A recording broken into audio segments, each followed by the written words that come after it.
Hello, everyone, and thank you so much for joining me today. My name is Michael Smith, the National Education Manager of Janome Canada and recently appointed Janome Canada Brand Ambassador. I'm back to share more sewing tips and tricks, particularly about garment alterations and hemming specifically. If you joined me last week, I did an overview of some machine features you might look for if you're going to purchase a new machine or to double check that your machine has some of these features that just makes the hemming process so much faster and easier. I went over some handy tools that it's nice to have to again help make things faster and easier. And in today's video, I'm actually going to be doing some of that hemming, some of my own projects that I can finally get done, cross them off my to-do list. So I'll share some more tips and techniques for hemming. So please join me.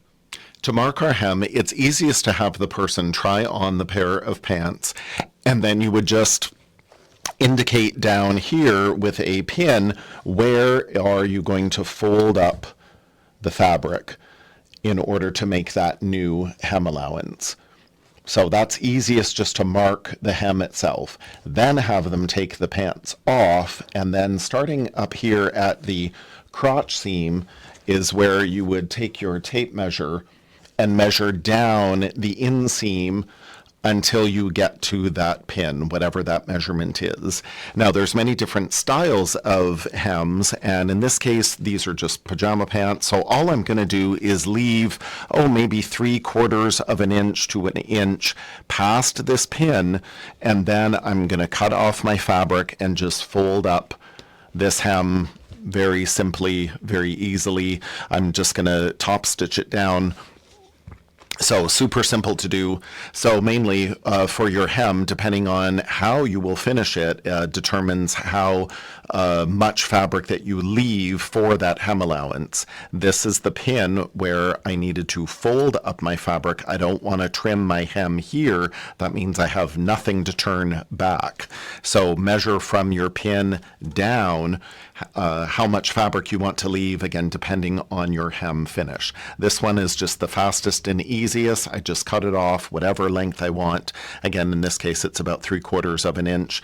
And then I just fold that up. Use your sleeve board that I showed last week, that you just use your sleeve board to then you can fold that up and press in this crease. You could measure up on your fabric if you'd like with your favorite marking tool. You could measure up the depth of that hem and mark it with your chalk. As you press that up, it'll also make it nice and accurate and easy. So super fast, super easy hem to do. Before I can stitch this hem in place, look at all this wispy fabric as I cut into that hem and then folded up my new hem. I have all of these stray bits of fabric. So again, these are just pajama pants. They're just for me. You may be tempted, I'll just top stitch it. It'll be fine. No, don't do that. It will look much better, much more professional. Take the time to actually utilize your machine, finish off that raw edge to make a more professional looking finish, a more durable finish as well. It'll definitely stand up to the wash and dry much better if all of these raw edges are gone. So what we can do is use the stitches built into our machine, like again, these fabulous Overcast over edge stitches that will finish off the raw edge of the fabric, much like a serger. This is a serger finish. If you have a Janome serger, again, now would be a great time to use it to finish off that raw edge of your hem allowance. The serger has overcast the edge of the fabric, so there's no raveling. It's a very tough, durable finish. But if you don't have a serger or you don't want to bother with just a hem, this is a great opportunity. We have our included M foot in the Memory Craft 1000. Double check your instruction manual to see if you have this foot. This is the Overcasting foot. And the secret behind it is these stitch fingers that are the same that are on a serger. They're going to help support it's a big zigzag stitch essentially that's going to come across the width of this foot, and then this larger wire here is going to help support that stitch as it goes around the edge of the fabric. The little black metal guide here will help align the hem edge. So it's going to finish off, it's going to overcast that edge to finish it off very beautifully. Now, at the early days of our live presentations, going back 6 years ago, I did the A to Z with Janome series that was on the Janome HQ Instagram. So those are tall and skinny videos when you view it on YouTube, but you can still get lots of information there. So go to Janome Canada's YouTube channel and you will see the A to Z with Janome series, and I demonstrated all of these lettered presser feet. Very simple to snap on and off. I just take off my regular zigzag foot and will snap on the M foot. I take my thread and make sure to wrap it around to the back of the machine. And then to adjust the machine, I need to select the stitch. I can scroll through here in our utility stitches, and specifically I want stitch number 15. That is the overcasting stitch. They're very similar stitches. Here is an over edge stitch. This is overcasting. It's going to go right around the edge as indicated here on our LCD screen. So it's very much, again, like that serger stitch. Our sewing machines don't trim the edges of the fabric the way the sergers do, but we can certainly imitate that look. So you'll see on the LCD screen there is going to be a straight line of stitching, then the zigzag. This is where those stitch fingers come into place to help support that floating thread as it then goes over and around the edge of the fabric. It works out so well. So again, stitch number 15 in this case on the Memory Craft 1000, but double check in the back of your instruction manual will give you all of your stitches and see if you have this stitch. And it'll be, again, the LCD screen says to use that presser foot M. So first I want to finish off, again, that raw edge. So again, we have the fabulous convertible free arm here of the Memory Craft 1000. Now, if you don't have a free arm machine, not to worry. I will demonstrate how you can do this hemming without having a free arm. It's not the end of the world. It just makes it convenient. So when I do this hem edge here, I have my fabric. This is right side out, you know, the wrong side, the seams are on the inside. This is the good side is facing me. Now I've already did half of this hem before you joined me. I figured you wouldn't want me to stitch the whole thing, but by having that free arm makes it really easy. Again, just to lay the hem around, and this way I can just stitch in a circle like no problem at all. Now, the fun thing about these over edge and over casting stitches, I can basically stop and start them wherever I'd like to. So we also need to look at our LCD screen here before we start sewing to see, is there any other machine adjustments we need to make? Now, some of our machines, when we select the stitch, we have things like it'll adjust the presser foot pressure and the needle tension. It has auto needle tension adjustment. Here on the Memory Craft 1000, however, I need to do these two adjustments manually. So the presser foot pressure, for example, is set at 5 as a default of the machine, and in which case I'm going to leave it as that. But it recommends for this stitch I could go as light as 4 or as heavy as 6, depending on my fabric. This is just medium weight cotton fabric. It's kind of on the light side, but I'll leave it at number 5. The needle tension, it says to increase it between 6 and 8. So the needle tension dial here on the Memory Craft 1000 is set at 3. If I want to increase the tension, I always think of up tight, that you're going to increase the tension, turn it up. In this case, I'll turn it up to 8. I want those needle threads to pull a little more for this very clean finish here. And this will again help me get rid of all of these wispy raw edges. Now I can go in with my 4-inch mini duckbill scissors, what I cannot sew without. You can get these from your Janome dealer. I can help and remove some of those little stray threads. If I have a couple showing, that won't be the end of the world. You can trim them off later. So I can do this finishing of the raw edge, this overcast stitch, we're going to let the machine do the work. The stitch is going to come down and then go over and around that edge. So don't try to, run a marathon with this. Definitely let the machine do the work. We do have the speed control slider here on the Memory Craft 1000, so I could turn the machine down if I wish as well, but I just have a light pressure on my presser foot or my power foot control, so it's not, going too fast. I do like to take a little bit longer with a stitch like this. It's a little more involved. Now, as an extra little tip, as I love to share, on this fabric, it's just 100% cotton. It's totally fine.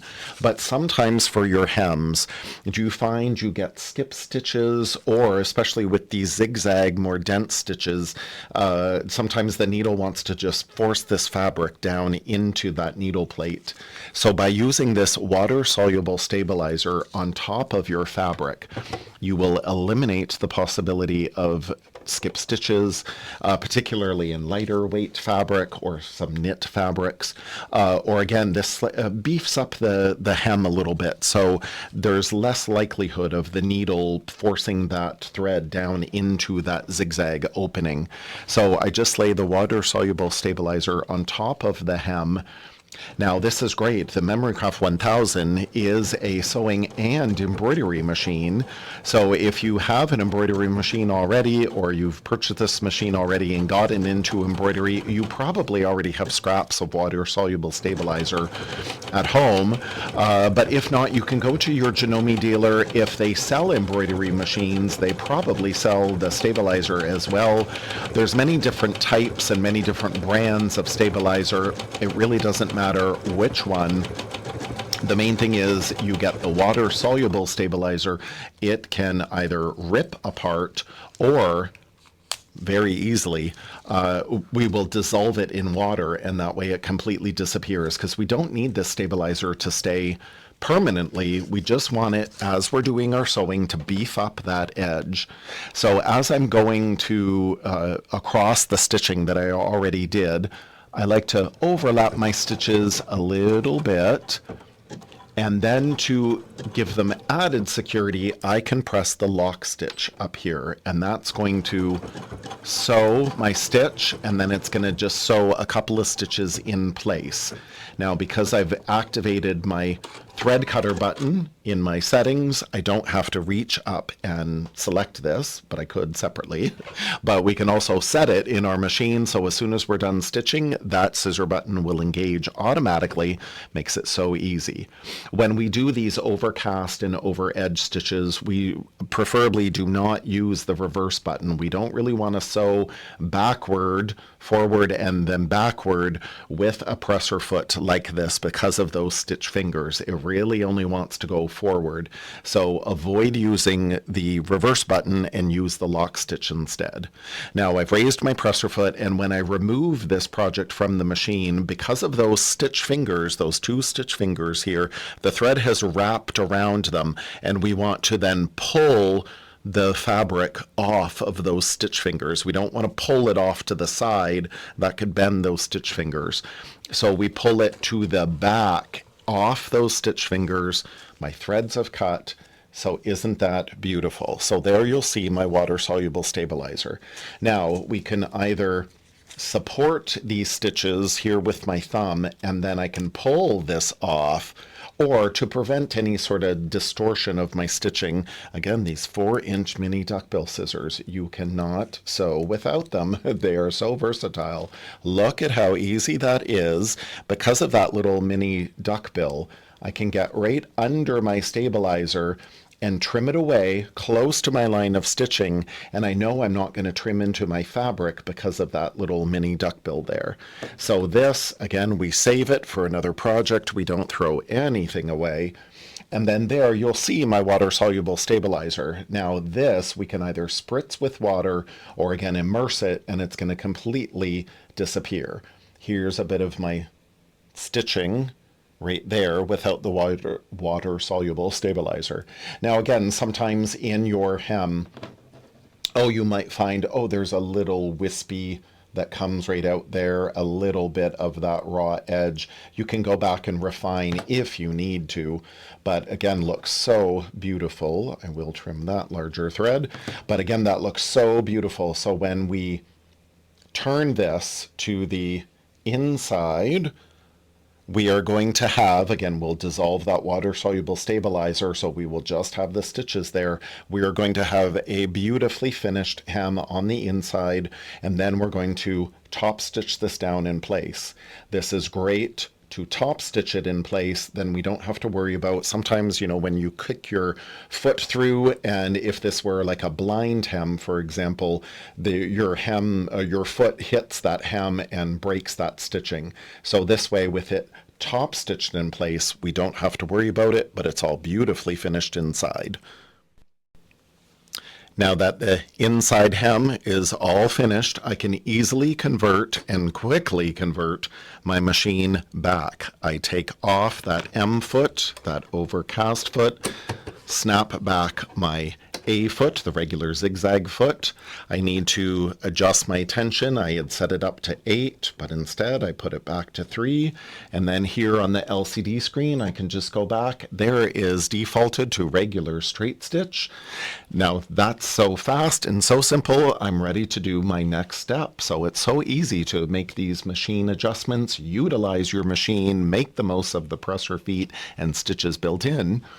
So here, because of my hem, I have my 2 layers of fabric here, and for hemming, I personally like to, instead of that standard 2.4 tighter stitch length, I like to slightly lengthen it. In this case, I'll do 3.0. I always think of hem, especially a top stitched hem, more like a decorative stitch, since you're going to see it on the right side. So I like to make it a little bit longer. And as well, if you need to go back and ever rehem these pants, let's say you're going to pass them down to someone who is slightly shorter, then you need to rehem them. It's easier to pick out too if it's a longer stitch.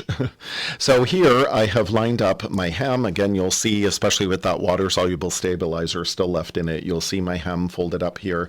And again, this is where I can use the marks on my patented needle plate, even the marks on my bobbin cover if need be, to get the hem depth, because I want to stitch about 1/8 of an inch from this edge of where the hem is folded up. I don't want to stitch way down here because that hem could easily fold down. So I want to do it fairly close to that edge here, that finished edge.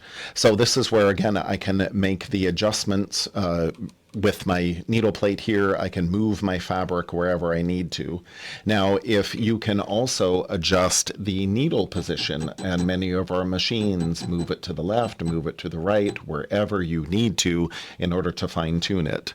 If your machine does not have these adjustments, you have a fixed center needle position, again, you'll move your fabric where you need to.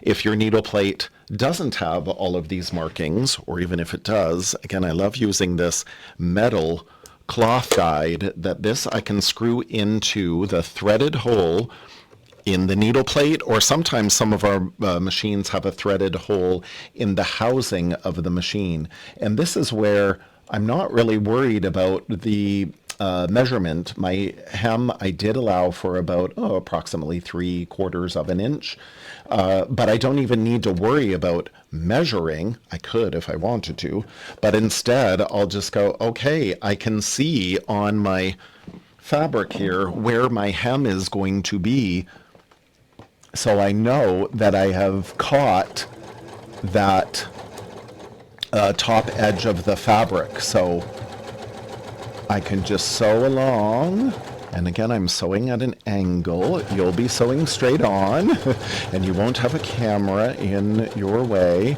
but it just makes it so fast and so easy. And look, again, with this free arm capability of the machine, it makes it so fast and so easy as I whip around. Now, as I'm coming around to where I originally started, I like to just slightly overlap my stitching. Now here, because it is just a regular straight stitch, I can use my reverse button for a couple of stitches, or if we want the lock stitch, it'll just sew a couple of stitches into place.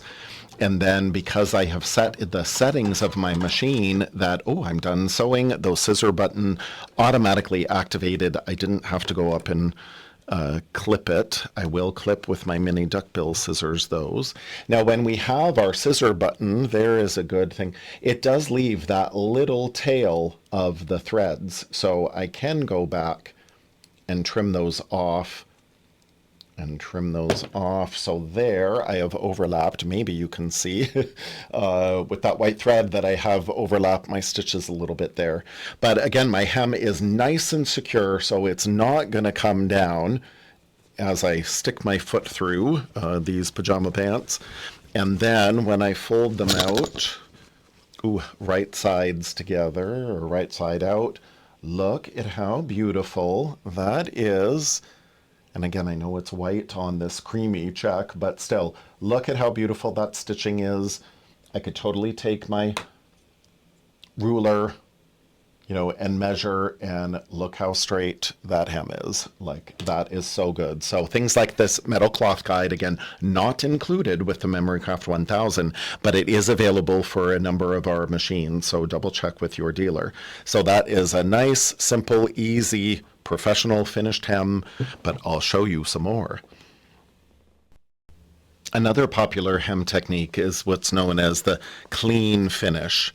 So when we look inside the garment, we'll see that we don't have a seam finish here. There's no serged edge, there's no overcasted edge. It is a clean edge of fabric folded under and then top stitched through. So most of the time this is double the hem allowance. We have a full 3 layers of fabric here. Whatever the depth of this hem is, there'll be another layer folded to that crease, and then again all top stitched very neatly, very durable. So the clean finished edge is also very simple and easy to do, and again will be slightly more durable than the hem I just demonstrated. So here in yet another pair of pajama pants, I have exactly that, where I took my hem, you measure again down to wherever you need to turn up your hem. In this case right here, I'd have my little pin there, and then I would need to leave my hem allowance however much I need. In this case, it's about 1/2 inch. But I want to then do this clean finish, so I need to double that measurement. So there is my original hem allowance of where it's all going to fold back, but then I need to leave double that amount. So if my hem was 2 inches, for example, I'd need to leave 2 inches and then another 2 inches to fold it up to make that clean finish. So in this case, there was my original hem. I did 1/2 inch and then another 1/2 inch, cut off my fabric, and then I can fold it back that 1/2 inch and then fold it back that 1/2 inch, and that way I've got that beautiful, very durable, very clean finish. And then I will top stitch close to this folded edge of the fabric.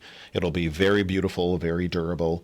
Now when I do this clean finish, and particularly when we get to these bulky side seams, then what I like to do, and you'll notice in a lot of commercial ready-to-wear, they will distribute the bulk of the seam allowance. So as I have the seam allowance here, they're both serged together as they were constructed originally, and they are folded to the left. Then I will fold my first fold of my hem. But now as I am about to do the second fold of my hem, I push the seam allowance as much as I can over to the right.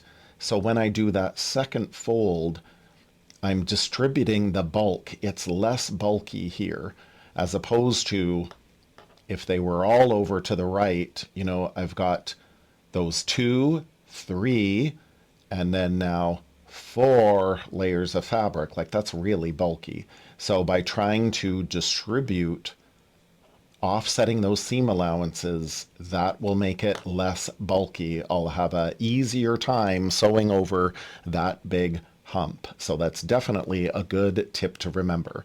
Now I have sometimes seen within the seam allowance, for that first fold, people have come in and trimmed that seam allowance. So then that way it will fold more readily to the right. Particularly for beefier, thicker fabrics, you may need to do that. Just do a small trim. However, do it with caution. Do not cut in too far to your stitching line. You don't want that to ravel and wear, and then it'll start like to make a hole through on the right side of the fabric. So I rather not trim into my seam allowance.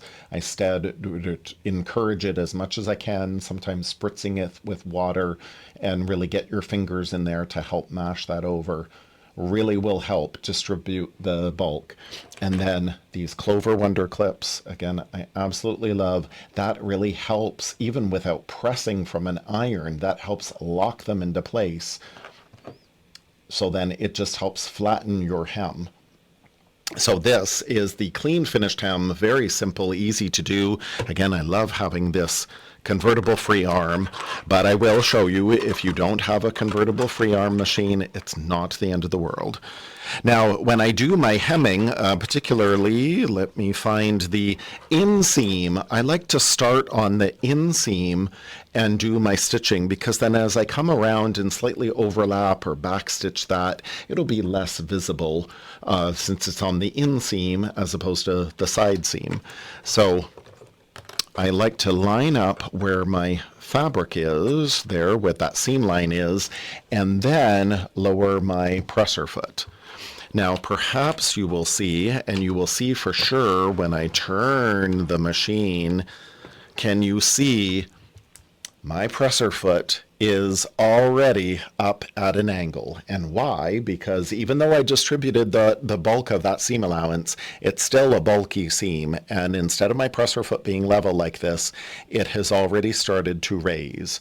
Now you'll know if you've done this hemming, particularly on jeans before, as we're sewing along, the feed dogs that are under the machine here are trying to feed our fabric along. But if the fabric is not level against the feed dogs held in place by the presser foot, we're having a harder time as the foot raises to go over that hump, over that mountain. There's less contact with the feed dog, so it's having a harder time feeding that fabric. That's what produces those tiny little stitches as the machine is desperately trying to get over that mountain. Sometimes we get skip stitches, particularly as we're up over that mountain and we're trying to go down. We'll get skip stitches on the other side because, again, the feed dogs are moving, but there is less contact up here. If this is the presser foot, there is less contact with those feed dogs. So by keeping our presser foot level, that is the secret for better feeding over these big humps. So there's many different things we can do to alleviate that. One thing we can do to help keep the presser foot level is activate this little black button. Now, not every Janome machine has this, but many do, and it really is a lifesaver. So when the presser foot is sewing along and we're getting up to that big mountain, that big hump we want to go over, we can press in this little black button, and you'll see there is this bar, silver bar, that comes across to help lock it into place. This will then help us go up and over that mountain, and as then we're coming down, it will release and go back to normal. So when we click the presser foot into the foot holder, as so, you'll see in the foot holder there is a little notch at the back, and that's where that little black button, when pressed, you see that bar will go across the foot holder there and lock it into place. So again, that keeps it nice and sturdy, nice and flat. That is going to help us eliminate those little stitches and those skip stitches and help us get up and over those hills, those mountains, those humps much easier. As you start sewing and you're going to approach the mountain here, this is where you can again engage that black button. Just push it in just before you get to that mountain. And you don't need to hold it. You see how it just keeps it in all by itself. I'm going to go up and over that mountain, and see, I just cleared it and it went all by itself. It just came out naturally, all by itself. It works out so well. And now I can just go along and do my regular sewing. Now this is where, again, I'm sewing through 3 layers of fabric here. So I like to do a longer stitch length. 3.0 is my personal preference, but you can sew whatever length you wish. And again, as I do this clean finish, I'm just keeping an eye on to get close to that edge of fabric here. I can use, again, the patented marks on my needle plate to help me line it up. Perhaps we have a cloth guide that we could use as well. So as I'm approaching the outer side seam here, another thing that we can do, perhaps we don't have a black button of our machine, or again, just to have more tools in your repertoire, the button shank plate. This is what this is called now. A lot of people call this by different names. Janome calls it a button shank plate. And this is included in a number of machines as well. It's also available from your Janome dealer. And this is what we will use. We will have a button on top and then a zigzag as we're sewing on that button by machine. We can use this to sew a button on by machine. We have a thicker side here and a more shallow side here. This is what produces that thread shank of the button, so then the button hole, the fabric comes here on top of it, so we have that shank to allow the depth of the other layer of fabric. So this button shank plate is really easy to use, again, to sew on a button, or we use it depending on which thickness we need. I think my shallow side will be here for this pajama pant flannel. Then we put it behind the presser foot. We're not going to sew through this. We're just going to put, so the presser foot is laying on either side, and that's going to help keep the presser foot level. Again, as we go up and over that mountain, that presser foot tip starts to raise. This button shank plate will come behind to keep the presser foot level as we sew over that hump or that mountain. Then, as we're about to come down the mountain, again, the presser foot is raised at an angle. So this is where we can remove it, bring it to the front of the presser foot to keep it level, to go over and start going down that mountain. Then we can remove this and it'll be no problem. So as I'm approaching this mountain and my presser foot starts to raise up, this is where I will raise my foot. It's also very handy, though. This is a good time. I've got needle down to keep the needle down to help anchor the fabric in place. So again, I'm just going to bring up the button shank plate just behind. I'm not sewing through it. And then I can hold on to it. This will eventually just, once I pass it, it'll just kick out on its own. So don't be surprised. You can also stop and reposition it. So as I sew, I'm going to reposition. And again, I'm just going to take my time. I don't have to race. I just want to keep repositioning this as I get up and over that hill. Once my foot is going to stay level on its own, I don't need to use this button shank plate anymore. And again, normally it just kicks out on its own, kind of surprises you. So then once I'm clear, now in this case, it wasn't a huge mountain, so I didn't really need to reposition it here at the front. But if I did need to, it would look like that. It would be in front of your presser foot. You would come down that mountain and then remove this. So it's a really good tool to have. Again, comes with a number of our Janome machines, or again, you can get it in a separate blister pack from your Janome dealer. That's another reason why I love these clips, because as you see, there's no way I can sew over them. You know we're not supposed to sew over pins, so this is a good way to avoid that temptation. And then now, as I'm about to return to where I started, I like to just overlap my stitches a little bit. And then this is where, again, I could use the reverse button or the lock stitch button. However, I like to finish it. And then there we go. With my handy little duckling scissors, trim off that thread.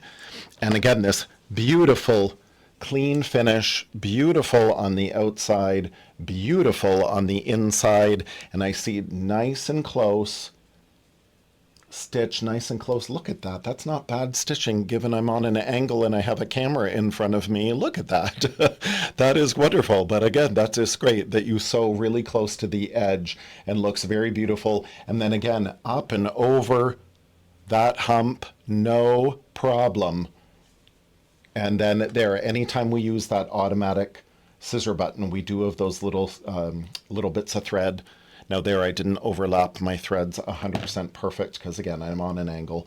But overall, look at that, beautiful, no tiny little stitches, no skip stitches, so well done. So we either use the black button to keep the presser foot level or the button shank plate to keep the presser foot level. You will not have any trouble doing your hems.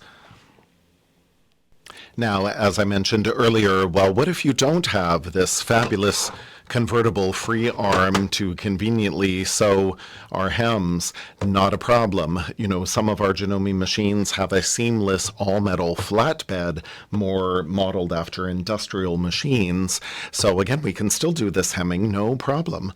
When I studied fashion design many, many years ago, I learned on industrial machines. They don't have free arms.